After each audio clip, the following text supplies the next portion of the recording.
What's going on, people? Welcome back to the United Stand. It's a 2 p.m. show, and my name is Mars. And look, the few things I really want to go through today, there's been some news breaking out about Martial. You might have heard of it, but we're going to dive into everything. We're going to dive into the Benzema talk. We're going to dive into some McTominay talk. I saw Mark's 10 a.m. and he really dove into the statistics, real statistics about McTominay. And I really want to, a lot of people know my opinion already of the guy, but I really want to talk about how I feel McTominay's future is at United if he does get this contract extension. Also want to talk about Palestri, his future at United. And lastly, the last bit of the show I'm going to do is a little bit of a mid-season kind of review. I really want to get you guys' opinion on how you feel like the season's gone. In general, people have got the same opinion anyway, but I really want to talk about what you think the second half of the season's going to go like. Hopefully, a little bit better. I say it can't get worse. I shouldn't say that because I'm pretty much jinxing it. But yeah, I really want to get you guys' opinion on how everything's going to go second half of the season. So make sure you get your super chats in. Make sure you comment in because I'm going to be going through the comments. I really want to keep it really interactive. I want to hear you guys' opinion on everything that's going on. So let's start off with the Martial news. So it came out that Martial has had a groin surgery. I'll be honest, Martial's had so many injuries, I've lost count. I didn't even know it was a groin problem. I thought it could have been his back, his shoulder, it could have been anything. But he had a groin surgery, and they're saying that he's going to be out for 10 weeks. 10 weeks he's going to be out. Now, I had a little bit of digging to find out how much has Martial, how many days has Martial missed for United. It turns out Martial's missed 461 days through injury. Just injury alone. Martial, since he's been here, has missed 461 days of injury.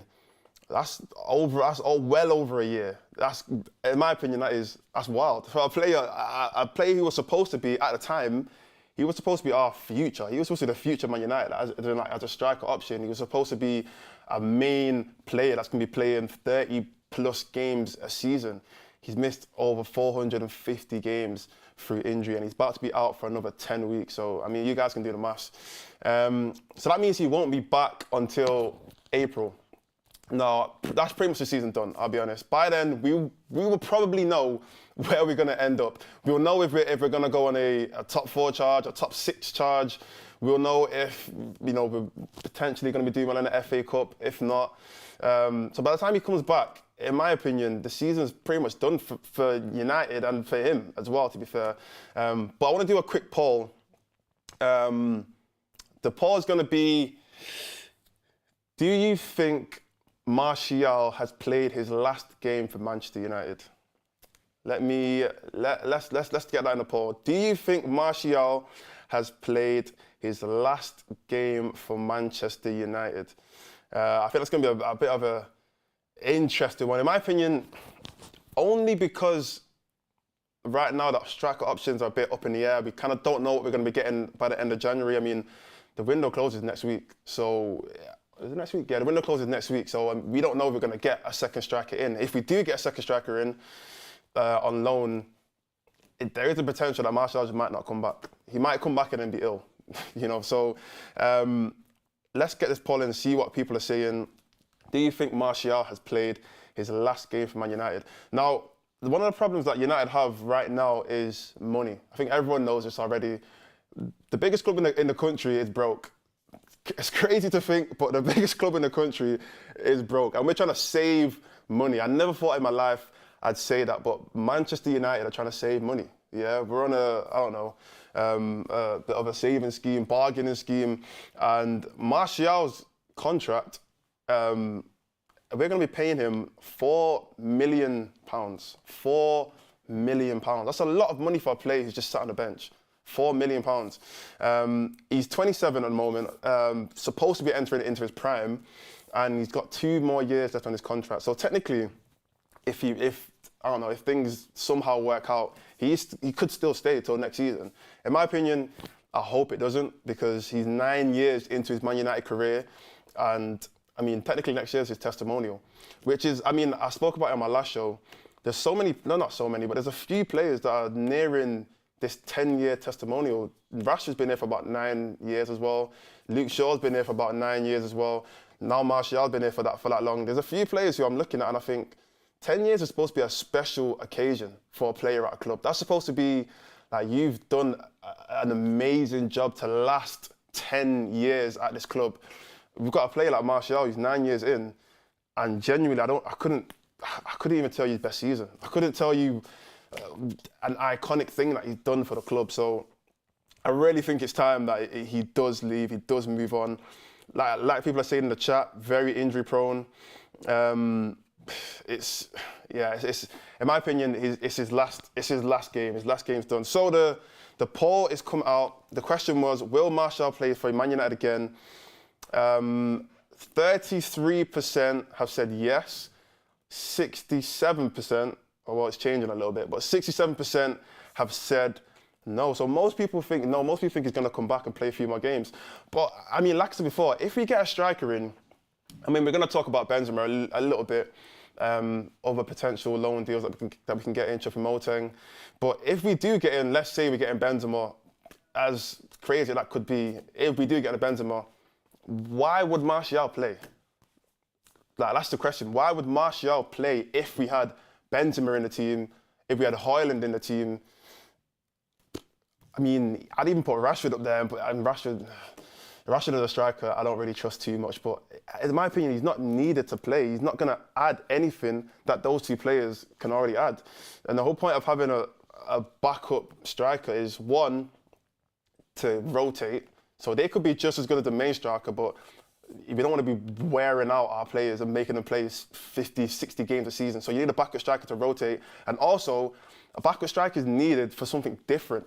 You know, let's say you've got a striker who really likes to run in behind and he's really quick and agile, maybe a bit small, whatnot. You might have a backup striker who's a lot more physical, tall, target man, put the ball on his head, put it in the box. That'll be it will make sense to have that as a backup striker. For me, Martial doesn't do anything that Højlund doesn't do. And I'm not saying that Højlund's a complete, article. He's got a lot that he could definitely improve on, but I don't think Martial there's need to leave him in the squad or keep him in the squad. So let me see what people are saying in the chat. Someone said, make sure you get in your super chats. Make sure you put in your super chats. Someone has said that Benzema is not coming to our Conference League club.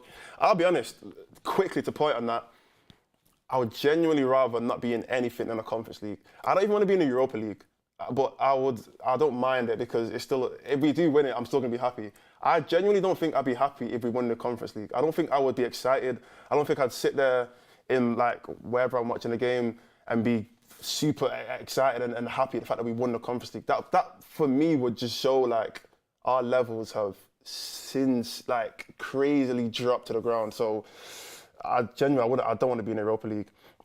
Someone said, I want Benzema to replace Martial for the rest of the season. I think most people would agree with that. Somebody says, this is moving very quick. I thought we've got a super chat here. Anthony Murray has said, we are not signing Benzema, it's rubbish media. I agree. I don't think we can even afford Benzema's wages. The wages that he's getting in Saudi, I think he's getting like £1 million a week. £1 million, that's the most any player in the Premier League. In fact, no one in the Premier League is getting £1 million a week. No one's even getting 500k a week. That's even ridiculous to say that. So if Benzema wants to come to United, unless he's willing to cut in half 6 times his wages and earn 100, 200k a week, it would make no sense for him to come here. And even that, United, we need to really, I say we, I'm not part of the finance team, but United really need to focus a bit more on lowering their wage bill because we pay these players a lot of money and a lot of them are not doing anything with this money. Someone said, yeah, we're broke anyways, facts, we are broke. Again, still crazy to say. Somebody said, Palestri would be silly going to Grenada. Oh, we're going to talk about Palestri in a sec, but Palestri would be silly to go to Grenada. He better go to the Championship. Example, Sunderland, Middlesbrough, or Serie A. How many La Liga relegation loans will he do? Kid needs to wise up. I heard somewhere, maybe this was just a bit of rumour talk, but that Championship clubs are not actually giving up as many loan spots as they have been.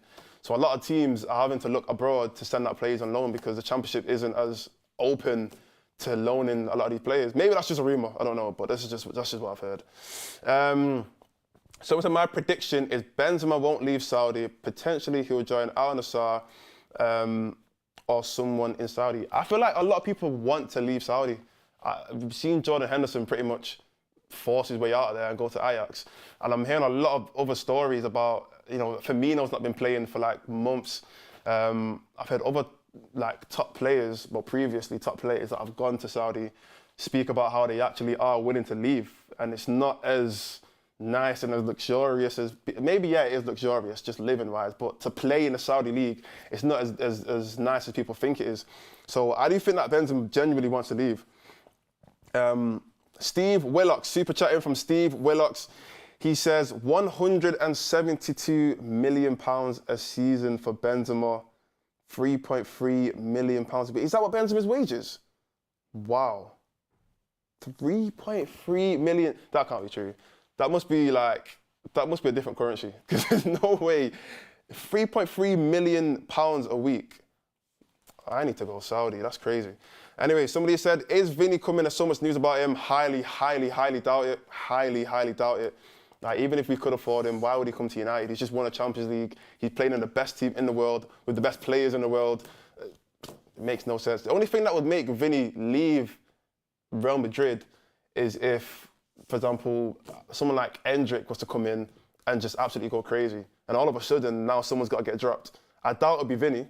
I doubt it'd be Vinny, but let's just say they bring in a wonder kid like Endrick, and then now someone's got to sit on the bench. I don't think a player as good as Vinny will sit on the bench, so he might leave, but it's not going to be United. Let's be honest.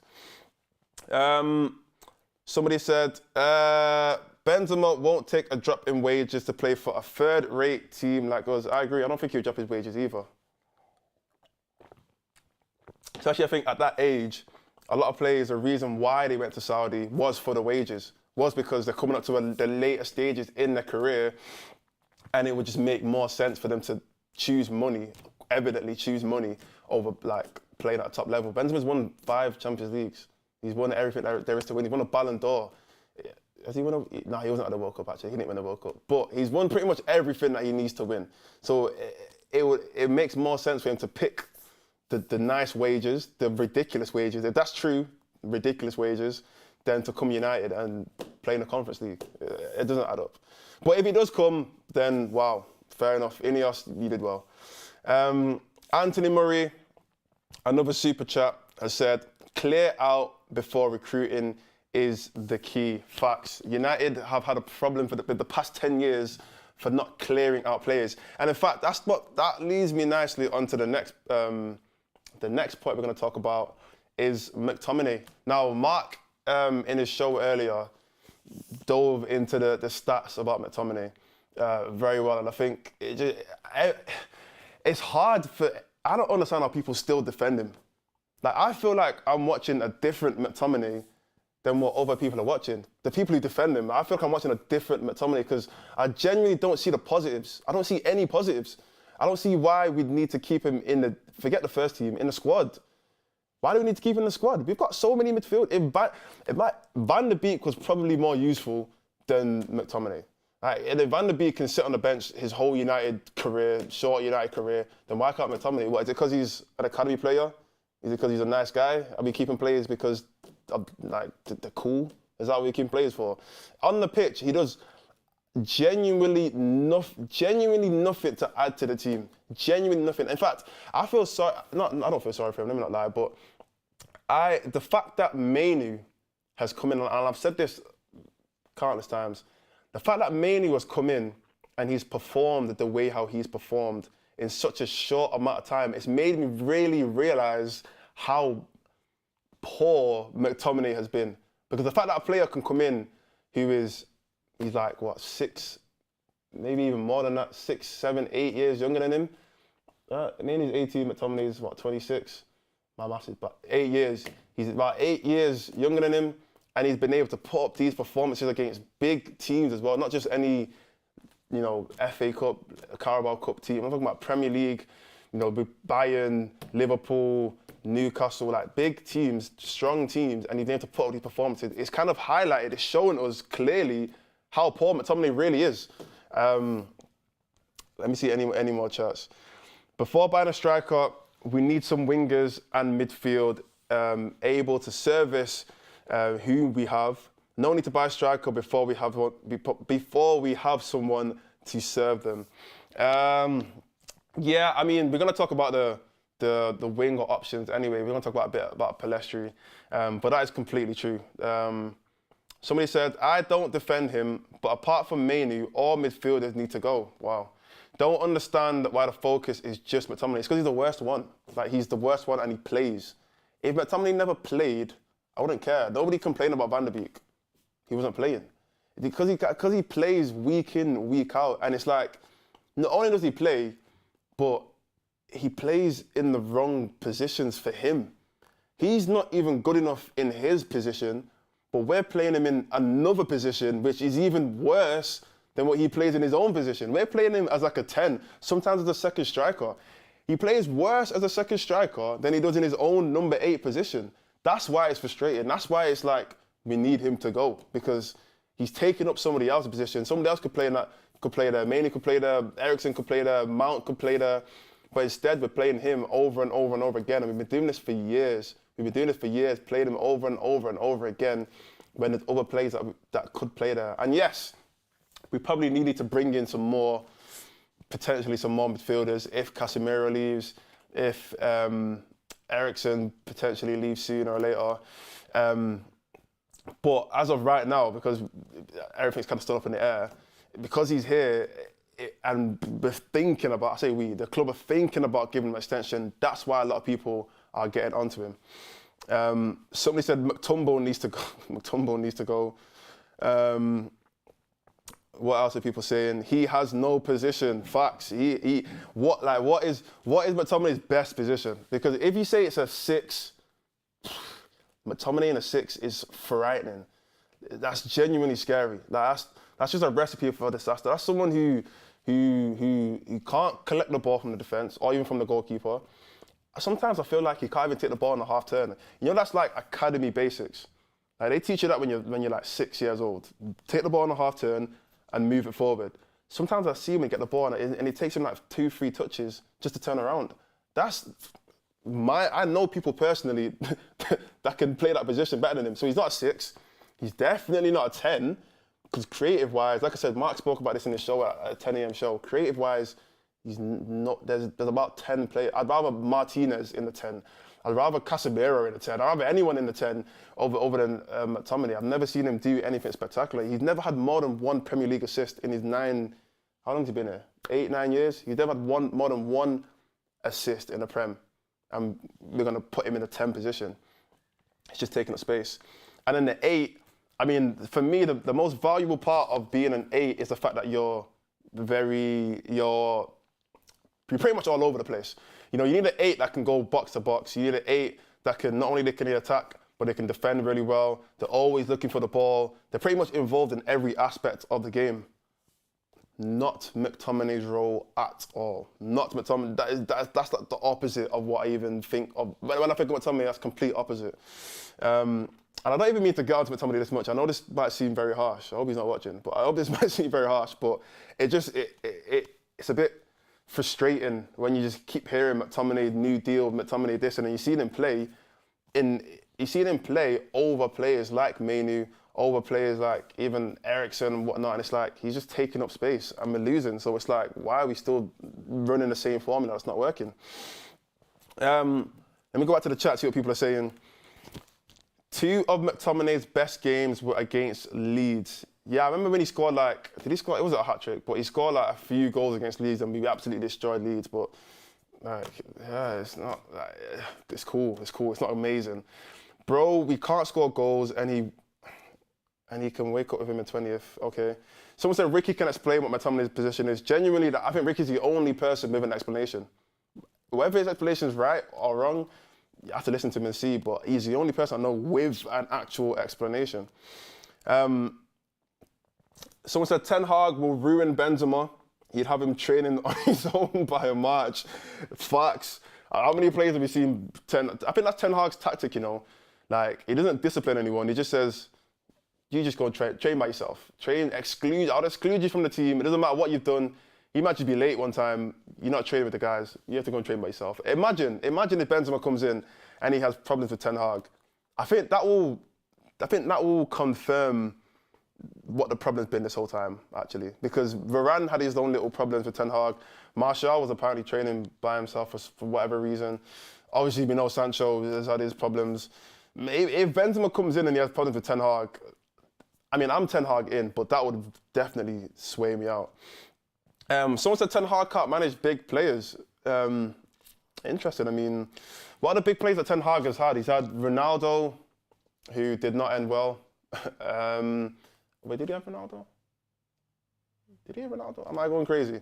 Yeah, he did have Ronaldo. My mind went blank then. He did have Ronaldo. He had Sancho, who, yes, he was a new signing technically, but he was still a big name, definitely a big name. That didn't end well.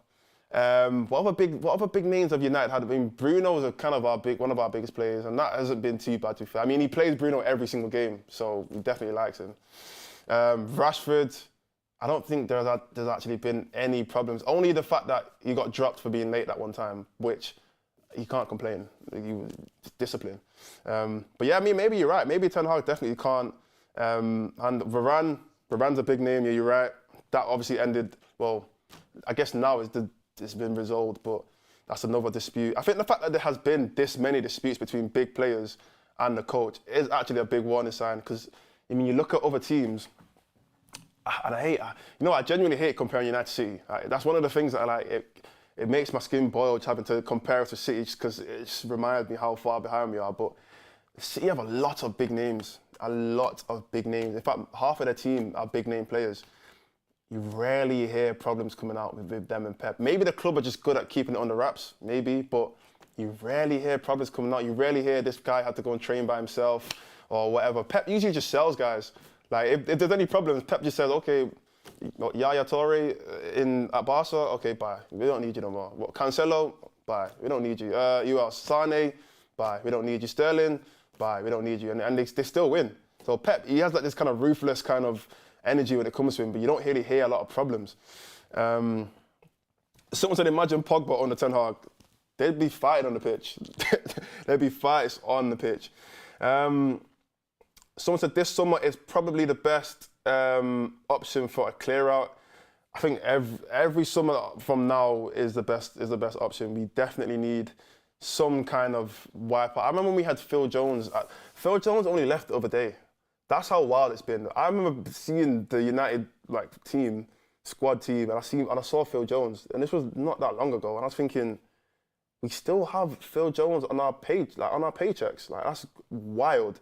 I mean, the fact that Johnny Evans is here, I mean, he obviously just came back, but that's another one that's wild as well. So let's move on. So the right wing option, there's been talks about Pellistri, and that deal with Grenada is very, very close. So more or less, Pellestri's going out on loan to the Grenada for the rest of the season. That'll probably be finalised. I mean, I don't want to put a date on it because I don't know, but it'll be finalised probably this week. So that does open up the conversation now for that right wing competition. Who is going to be the main option? Who is going to be the second option? Pellistri was obviously a second option to Anthony, but I think a lot of people's opinions on Anthony is that he probably shouldn't even be the main option anyway. A lot of people actually say that they want Diallo to be the main option. Let's do a poll on that. Who would you rather start on the right wing, Diallo or Anthony? That's actually a good little conversation there. Let me know in the chat as well. Who do you think you would rather, Diallo or Anthony on the right wing? 'Cause that is pretty much our two options right now. Anthony's obviously, I mean, we know what Ten Hag's been like with Ten Hag loves his players. The guys that Ten Hag have brought in, and they're all seem to be from Ajax. I mean, obviously, yeah, he was the manager of Ajax, but it's like he doesn't have any other clubs that he looks at. But all these Ajax guys that he's brought in, Ten Hag plays them regularly, even if they're not in form. Look at Onana. In fact, Onana I really want to talk about that actually. Onana getting dropped from AFCON, but that's another conversation. But yeah, Onana, Martinez, and obviously Anthony coming in. If the only player that hasn't really fit into that system is Van der Beek. But I guess he never really signed Van der Beek, so maybe he never really wanted him. So yeah, who would you rather start on the right wing position? Anthony or Ahmad? Get your votes in. Let me see what you guys are saying. Super chat from Colin Felix. Should we get Wout back? Wout Weghorst. I feel like I'm pronouncing the name wrong. Is it Wout or who? Apologies. I'm going to say Wout Weghorst back on loan for 6 months ASAP. No. In my opinion, no. No. He couldn't score even if we put him inside the net and just told him don't do anything, just stay there and just touch the ball when it goes in the net. He would still miss. Wout Weghorst was terrible. That was wrong to say. He wasn't terrible, but if we want a striker that can score goals, I mean, that's the main thing right now. We're not scoring any goals. Højlund has just started his Premier League campaign with a couple goals, so we need someone that can put the ball in the net. We don't need someone who can just hold up the ball and try and facilitate. No, we need someone who can put the ball in the net. Weghorst, in my opinion, absolutely no way. People are saying, bring me Weghorst. Do people actually want Weghorst? Is that? I feel like because he didn't leave on bad terms, that's why people kind of don't mind him too much. A lot of our players have left on serious bad terms, but going back to Weghorst after we've just sent him back to, where did he come from? Burnley, I think. Was it Burnley? I think it was Burnley. Yeah, it would make no sense. Yeah, keep getting those votes in. Let me know who you guys would say you would rather start at a right wing position, Amad Diallo or Anthony. Someone said, don't disrespect the GOAT. Look, I'm not disrespecting him. It's just facts though. Like, he just wasn't a good striker. I feel like he would be a good centre-back. There's a few strikers, I've always said this, yeah, that there's a few strikers that I think would make really good centre-backs because as long as you don't have to shoot, your physique, the way you can actually control the ball and maybe facilitate sometimes, pass it around, and I feel like he would make a good centre-back. We might have to sign him for a centre-back, you never know. Somebody said, I'll take Joe Hugel back from loan at this point. I think he needs a bit of experience. A player like that, he's a good young prospect, but we can't just fill up the team with just young players. There'll be no one to learn from. There'll be absolutely no experience. We'll be hoping every game that somebody will play good because we won't actually know because we've never seen them play properly for a full season. So yeah, let's give him a bit of time to get some game time in. So yeah, let me go to the vote. Wow, landslide, absolute landslide. So the question was, who would you rather start on the right wing position for Manchester United? Oh no, it's just gone off. Oh no, there it is. 85% said Amad Diallo. 85% said Amad Diallo and 15% said Anthony. I think that's just clear. That is just clear. Anthony, Ten Hag, please, if you're watching, probably not, but if you are watching, this is what the fans want. Please, let Diallo play. When Diallo came in, there was obviously a lot of talk about potential. I don't think a lot of people really knew a lot about him as well. It was more a case of, let's just hope and see what he does. Compared to other young players that have come in, for example, we saw Garnacho in the under 18s, under 17s, and there was a lot of potential there. We see Mainu come through in the academy, there's a lot of potential there, but with Diallo, there wasn't really a lot that people had seen. And when he went off to Sunderland, he actually played very well, considering his age, considering he'd never played at that level before. He played very, very well. So I just really want to see what he can do at this level now. And even the few games that he did play for United, I remember he scored that header. I know you guys don't know the header I'm talking about, that backwards header, which I don't know how he even scored that goal, but I just really want to see what he can do. I think, yes, it is another potential. It is another play where it's, let's hope that he plays well. But from what I've seen from Anthony, I'd rather the potential. Because Anthony's not a finished article. Anthony's still kind of, in fact, can someone confirm this? How old is Anthony and how old is Diallo? Because I don't think that far apart in ages, genuinely. Could someone confirm that for me? Because I'm pretty sure Anthony's still 21, 22. And I think Diallo's around that age as well. Anthony's 24? That's a lie. Am I going crazy? Maybe I'm going crazy. So Ahmad's 21 and Anthony is 23. So they're actually not that far apart in ages. So yeah, I don't think Anthony's 23. Fair enough. So yeah, they're not like, if Anthony was a bit more experienced and maybe he's like 25, 26, 27, then I'd say, you know what, we might need a more experienced player in that position. But the fact that he's only 23 and Ahmad's 21, let him play. Let him play. It makes more sense. Steve Willock said, big up Mods, great host and always great shows. Thank you. That's probably the first super chat where someone's actually giving me credit, so thank you.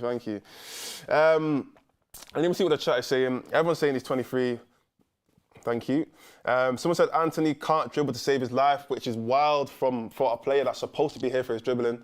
I mean, that's literally, I don't know what else we brought him in for. His left foot is all right, I guess, but his dribbling, that's his main attribute, in my opinion. Somebody has also said, I am afraid of Onana's return. You know what? I'm going to touch on that a little bit. It wasn't part of the schedule, but I'm going to touch on that a little bit. So if you don't know, Onana got dropped from Cameroon in their last game, which was last night, and they won. Bear in mind, Onana, the game that he did play, he had the worst statistics of every goalkeeper in the Africa Cup of Nations. That's why he got dropped for Cameroon. And he actually got dropped for his cousin, Fabrice Ondoa, which I know that's a bit of random facts, but he got dropped for his cousin. His cousin had a good game. He actually made quite a few important saves. The reason why I'm saying this is if Cameroon can take that hit and drop them, probably their most experienced player in Andre Onana, definitely their biggest player, I'd say, and they could drop him for a must-win game. Because the game last night against Gambia was a must-win. If they lose or if they draw, they go home. They had to win that game. And they dropped Onana and they won. They won the game 3-2, I think, literally a last-minute goal. If Cameroon will take that hit, then what is Ten Hag afraid of? What is Ten Hag afraid of taking a hit against even a smaller team? Because he's kept him for the Wigan game. He kept him for the Spurs game. Yeah, Spurs ain't a small game, but he's kept him for these games because he's thinking, I need my main goalkeeper. But if Cameroon can say, you know what, he's actually not good enough for us, we need a different goalkeeper. A goalkeeper that hasn't played a game. Fabrice Ondoa hasn't played a game this season. He hasn't played a game, club-wise. He hasn't played a game. He got dropped for him and he actually had a better game than Onana.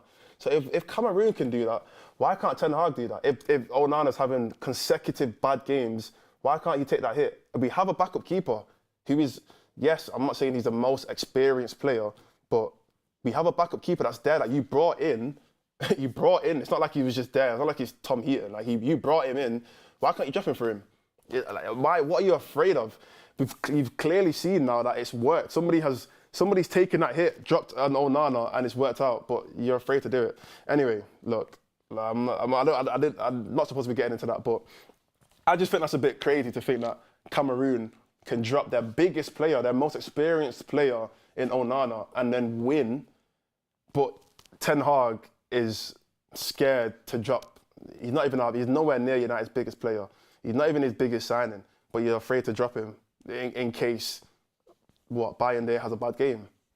I don't know. Maybe I'm just. Let me know in the comments what you think about that. Anyway, so someone said Onana is frightening. Fair enough. Onana is better than ridiculous comment. I'm not even gonna finish it. Someone said apparently Eto'o's even fallen out with Onana since the World Cup, and he is their president. I guess that's a rumor. I don't know a lot about that. Somebody said, I'm old enough to remember Stuart Pearson. He could easily solve the lack of goals and strike a problem. You could bring in anyone. Bring in Solskjaer. Let Solskjaer play, and I'm sure he'll probably get a couple more goals in because we need some goals in this team. Someone said we should buy Joe Linton. Don't think he's ever going to come to United. I wouldn't buy Joe Linton, even though he is playing, I guess, decent for Newcastle. But yeah, no, that's not the kind of signing United needs to be making. But yeah, let's go back into the conversation about the right back option. So Pellistri is probably going to go. Everybody, clear as day, everybody thinks that Ahmad should be the one starting over Anthony. I mean, other than that, the only other right wing options we have is technically we have Garnacho as a right wing option. Technically, I mean, he actually hasn't played bad on the right wing. I think he played on the right against Villa. I think it was a Villa game that he played on the right and Rashford on the left, and we obviously won that game 3-2. Even Rashford has played on the right a few times, and it hasn't been terrible. It's not been great, but it hasn't been terrible. So, yeah, I do think it's a good move for Pelestri, though. I think, even though he's not actually young, I think Pelestri's 22 or 23 as well. So he's actually not a young player. They're all in the same age range. But I guess he gets an opportunity now to go out and get game time and develop. So, yeah, someone said Garnacho plays all right on the right. Yeah, I agree. I don't think he plays too terribly. And I think it's the fact that he's a right-footed player. Now, we know Ten Hag likes his left-footed right wingers and his right-footed left wingers, and I guess that's part of his playing style. But sometimes I just want to see a player just beat a guy down the wing and just put it in the box. That's all I want to see. That's what Højlund is probably begging for.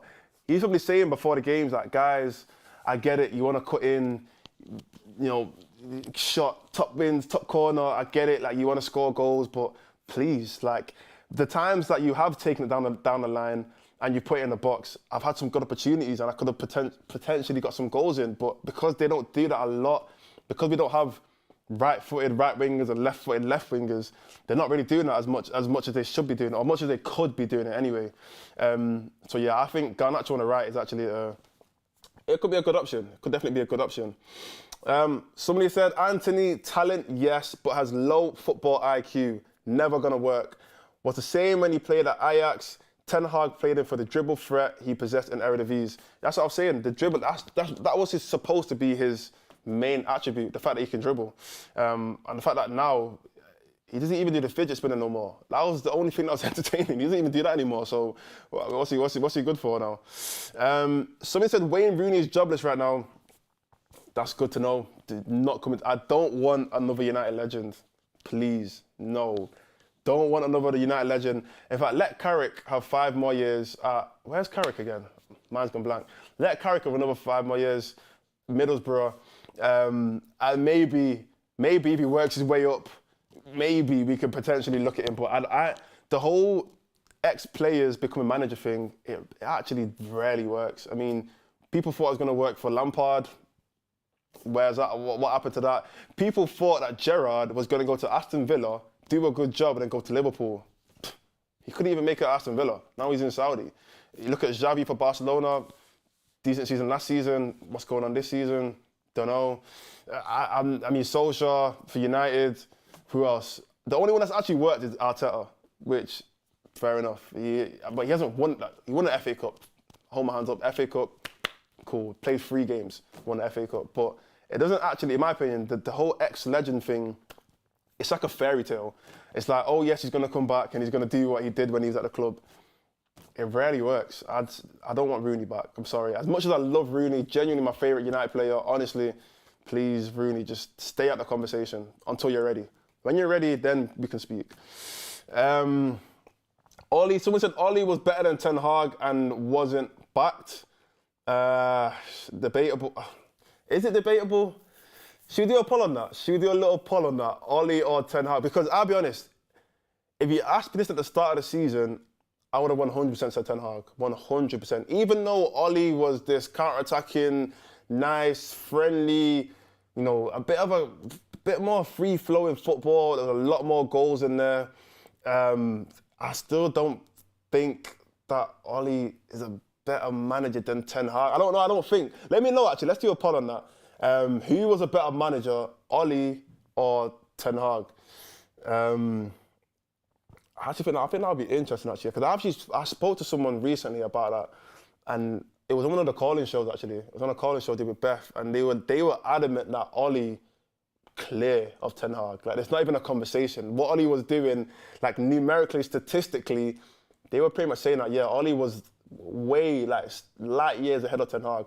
But, I mean, yes, if you look at it statistically, it probably does favour Oli a little bit. I mean, he didn't win any trophies, yeah, but he got to a final, Europa League final, a few semi-finals and whatnot.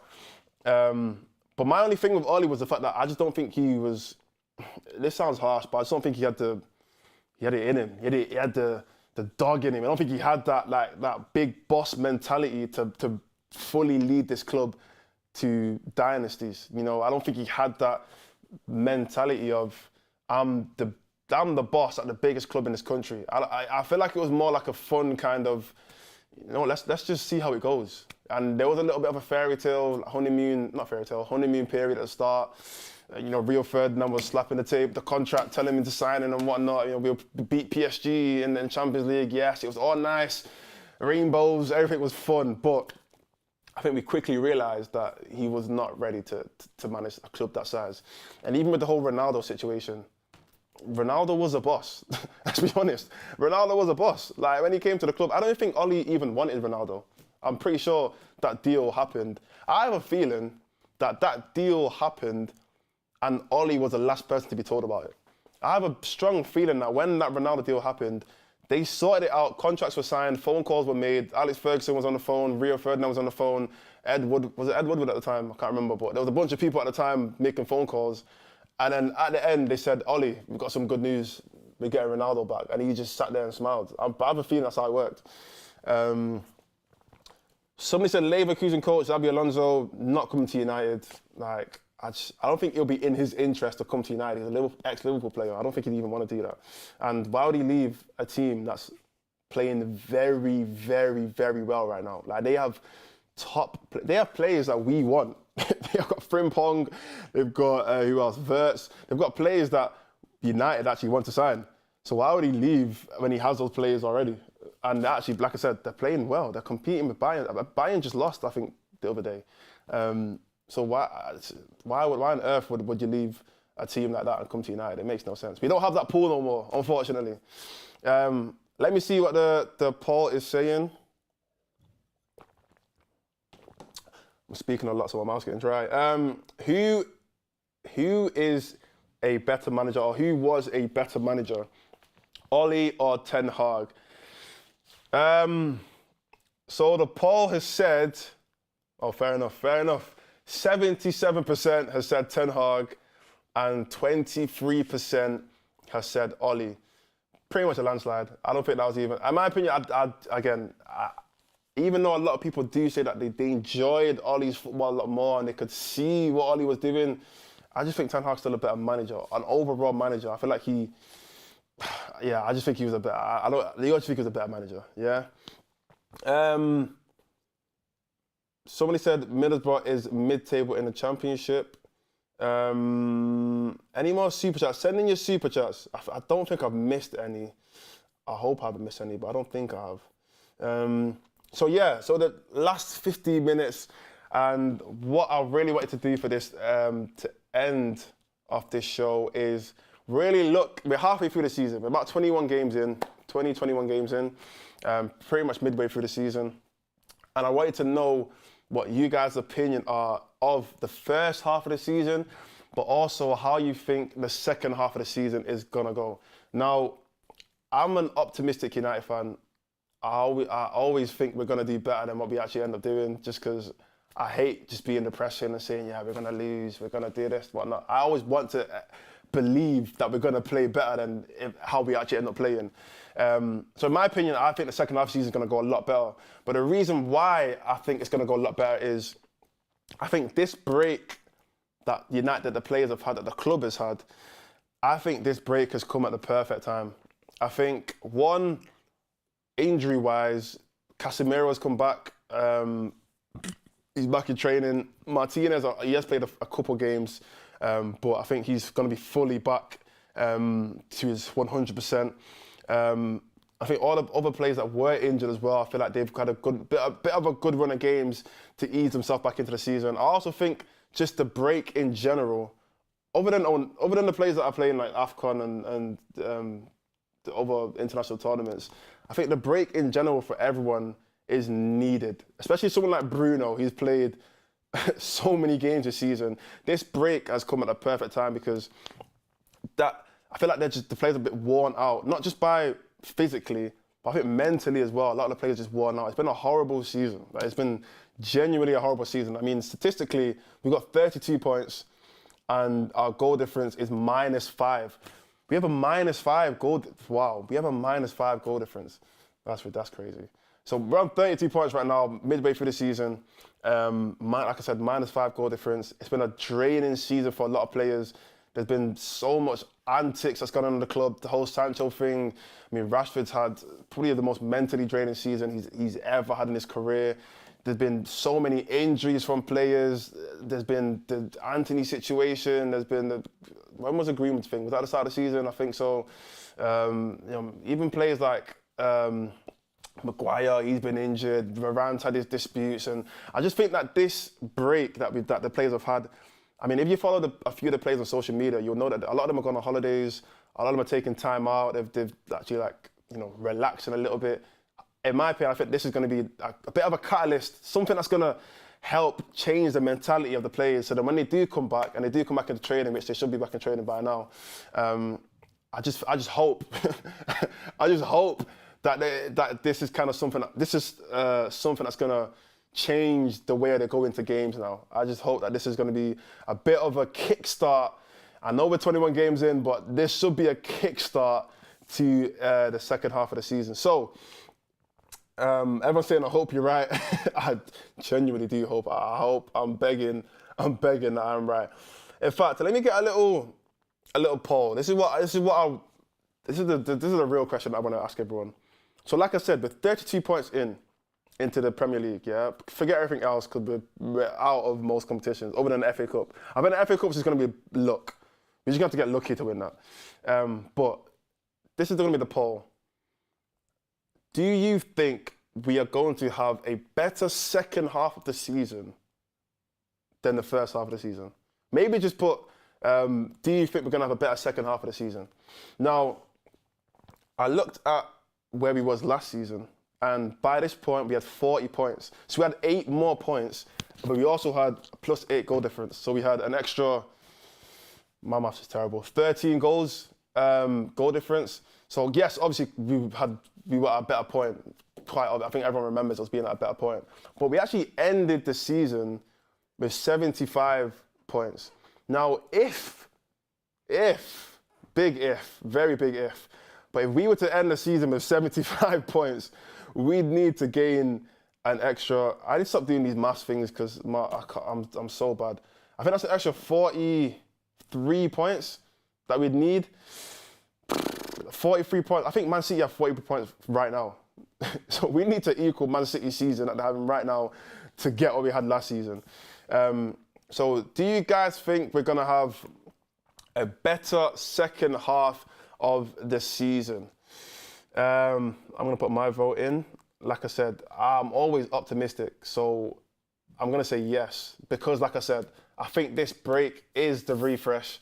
I hope this break is the refresh. I hope this break is the kickstart for a lot of players. I hope we see a better Rashford in the second half of the season. I hope we see, I don't know, who else has been playing not too great?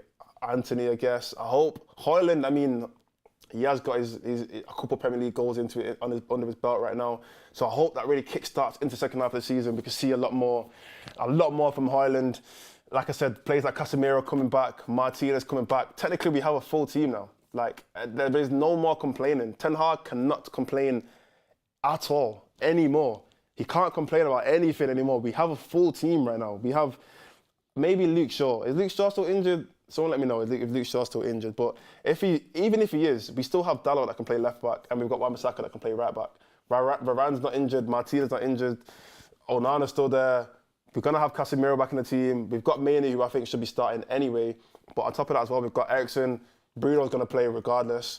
Rashford's not injured. Haaland's not injured. Anthony's not injured. We've got a full team right now, Ten Hag, if you're watching this. We've got a full team now, so there's no more complaining. And also, you can't complain about, or you can't make excuses about other teams because we played everyone already. We've played every team. So now, looking into second half of the season is usually when you can tell which managers are actually the better managers. And the reason why I say that is because the better managers look back at the other game that they played and they don't go, if they did lose, they change tactics and they go into it differently and they get a better outcome. So Ten Hag, if you're really a good manager, you're going to look at all the games that we played in the first half of the season. You're going to look at how poorly we performed, and you're going to change something. I don't want to see this team going into these games with the exact same tactics, with the exact same, maybe formation we can keep the same, but with just the exact same game plan and coming up with the same result. That makes no sense. You've seen it not work already. So now Ten Hag, you've had a little break. You had time to analyse all the games in the season. We have to go now and go now into the second half of the season with a different mentality, with a different approach to these games. Super chat from Yef Low. Chicharito is making a return trip to his boyhood club where Sir Alex scouted him. Is Chicharito coming back to Manchester? I didn't know about that. Chicharito, I love Chicharito. That's one of those players that, like, he wasn't the most, you know, oh, not my bad, not to Manchester. Maybe his actual, the one in Mexico. So Club Chivas, where his professional, professional career began. But yeah, I actually love Chicharito. He's one of those players that he just got the job done sometimes. Real poacher. You're not going to see a goal from outside the box from Chicharito. You don't need to do all that. You're not going to see an overhead kick. If you do see overhead kick, it'll be in a 6-yard box. You know what I mean? Real poacher, someone who just get the ball in the box and he's going to find a way to get it in the net. Love Chicharito. So the poll. So the question was, do you think we are going to have a better second half of the season? 62% have said yes and 38% have said no. Wow, 38% have said that we're not gonna have a better second half of the season. That means you know how bad we'd have to be. That if we're gonna have a worse second half of the season, I don't want to watch it. That is mentally draining if we're gonna have a worse second half. But yeah, 62% have said yes, and I think again, it is a bit of optimism, it is a bit of hope. I mean, the fact that we're not even in any other competitions, like I said, no Champions League, no Europa League, so there is Europa League, no Carabao Cup, so there isn't that much travelling and whatnot. So the players should be fit. You play one game a week, you know. There's no excuses anymore. But yeah, let's look at the chat, see what people are saying. Ineos looking at top 4 Champions League qualification or Ten Hag's done and dusted. I think that's harsh. I think for Ineos to come in right now and say to Ten Hag, we need top 4 or you're gone, that's very harsh. I think, Ineos have to work with Ten Hag for at least one season before they can make judgments on his performance. Because you can't come in based on the fact that Ineos aren't, like, certified. Like, they've not got 10, or they've not got like a couple other big clubs that they've worked with that they can say, you know what, we know exactly what we're doing to make things work. They have to still come in and prove themselves as well. I know they're the owners, so you don't really have to prove yourself as an owner, but they have to come in and pretty much figure things out as well. So for them to come in and just say, Ten Hag, yeah, you need top 4, you need to exceed the exceeded expectations or you're gone. I think that's a bit harsh. Somebody said, why should the second half of the season be better? Same manager, same players. Yeah, well, different mentality, you know, and it's not the same players because, like I said, we have the full team now. We didn't have the full team. We've not had a full team this season. There was a point where our whole back line was injured. The whole back line was injured, so it's not the same team technically. Somebody has said, Onana conceded 49 goals in all. Wow, 49 goals in all competitions. That's wow. That's a lot. That is a lot. Somebody said he keeps playing the poor players week in, week out. I mean, I'm hoping that his man management and his in-game management is a lot better the second half of the season. I feel like it has improved. I remember the start of the season, his in-game management was horrible. It was terrible. I remember he used to bring off Højlund like early, maybe because he was a bit injured and whatnot, but he used to just bring off the wrong players and then bring on the wrong players. His in-game management was just absolutely horrible. But I think now, as time has gone on and he's realised I can't rely on certain players to just do everything. you know, and there's other players that do come on and play better. I think now he's realised he needs to, his substitutes, and like I said, his in-game management has improved a little bit, not the greatest, but somebody said we need top 6 and an FA Cup. Like I said, FA Cup is just based off luck. I don't think there's anything that like factually that says that we have a good chance. Like, I don't even know who's still in the FA Cup. I need to check that out. Yeah, 49 is crazy. 49 is wild. Somebody said Al Nassr, who is, I'm pretty sure that's the team Ronaldo plays for. But somebody said Al Nassr wants to win their Saudi league and they may buy Casemiro and Wan-Bissaka. Yeah, I mean, I heard about this Wan-Bissaka trade move. I don't want Wan-Bissaka to go. I've said this many times. I think everybody kind of knows my opinion on Wan-Bissaka. To me, even if Wan-Bissaka is a second option, he's an impact. That's why I like Wan-Bissaka. Dalot is, yes, a more well-rounded player, but you're well-rounded at 6 out of 10. What's so, there's probably 10 other right-backs in the league that are also well-rounded at 6 out of 10. And when I say 6 out of 10, I mean all your attributes are about 6 out of 10. And there's no attribute that Dalot has that's an 8, 9, 10 out of 10. He's well-rounded, but at an average level. So there's no impact there. Whereas with Wan-Bissaka, yes, offensively, he might not be the greatest, but he's not terrible, first of all. He's not terrible offensively. In fact, I think he has the same amount of assists as Dalot this season. But defensively, he's an 8, 9 out of 10. That's an impact. That's something that we can, let's say there's a difficult game and one of the wingers is absolutely terrorising the game. Bring Wan-Bissaka, tell him to shut him up. Tell Wan-Bissaka, look, this is your game plan for the whole, don't worry about anything else. Sit on him. Make sure you don't do anything. And that's an impact that he's going to have on the team. That's why I don't want Wan-Bissaka to leave. Somebody said, I love Spider too, but we already gave Dalot a contract. Facts. Somebody said, I've seen Roy Keane bleed for United against Arsenal. Oh, Roy Keane. He spelled Keane wrong. Recovery pace on both of them is crap, but Wan-Bissaka's recovery is high. He didn't even need to be as fast as you. He's going to recover. He's going to get the ball back. I remember seeing Zaha. Obviously, they played together at Crystal Palace, but there was an interview with, it might have been a post-game interview with Zaha, and he said that he was running in on goal, and he must have been through on goal, and he looked back, and he said that what he saw scared him. And what he saw was Wan-Bissaka, and he just knew straight away Aaron's there. And if Aaron's there, it's a problem. And obviously, Wan-Bissaka got the tackle in and made a good challenge and won the ball back. But Zaha, at the time, well, he still is to be fair, a very good, when it comes to, being a threat, on the wing, top player. He was scared of Wan-Bissaka. He knew the capabilities that Wan-Bissaka had of his defensive attributes. And that's what we need. We need a player that is going to be a threat defensively. A player that can shut up the top wingers in the league. Dalot is not that player. Facts. These players ain't know what playing for United is about, the honour they have, 100%. I don't see a lot of players playing for the badge nowadays. I guess that's one thing that McTominay is good at. He looks like he plays for the badge, which, yeah, that's great. I guess that's a reason to keep him on the bench. I don't know. But someone said Wan-Bissaka and Frimpong will be perfect. I just don't think Frimpong's going to come to United. He's a right wing back. He's a lot more attacking, a lot more of an offensive player. I feel like if we was to put him in full back, I don't know. It's a bit of a stretch. Like the Italians used to say, football is not religion, it's much more. Okay, I don't know why I read that.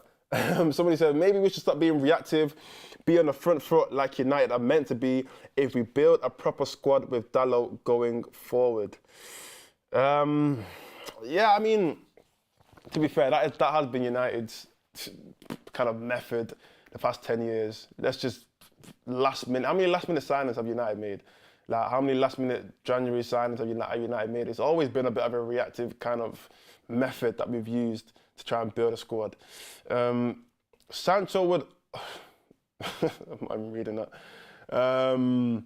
Somebody said Frimpong is crap at defending. He's just a pace merchant. I don't think this is a pace merchant. I don't think you can get that many you can have those numbers, that many goals and assists, and just be good at running. That's a bit of a stretch. What else are people saying? There's 1 minute left. Wow, that went quick. I was looking at the time thinking there'd be about 20 minutes left. There's 1 minute left. So yeah, I mean, I want to talk about how the season's gone and how the rest of the season is going to go. So yeah, I guess it's 3 o'clock. The time's done. So yeah, make sure you use the hashtag UnitedStan on Twitter. Make sure you just comment in, leave your comments. There is a fire alarm. It's a drill, don't worry. Nothing's happening. I'm just gonna wait for that to go off because that's hurting my ear. So yeah, we might be doing a Insta Live. So make sure you head over to Instagram in the next, I don't know, maybe like 30 minutes.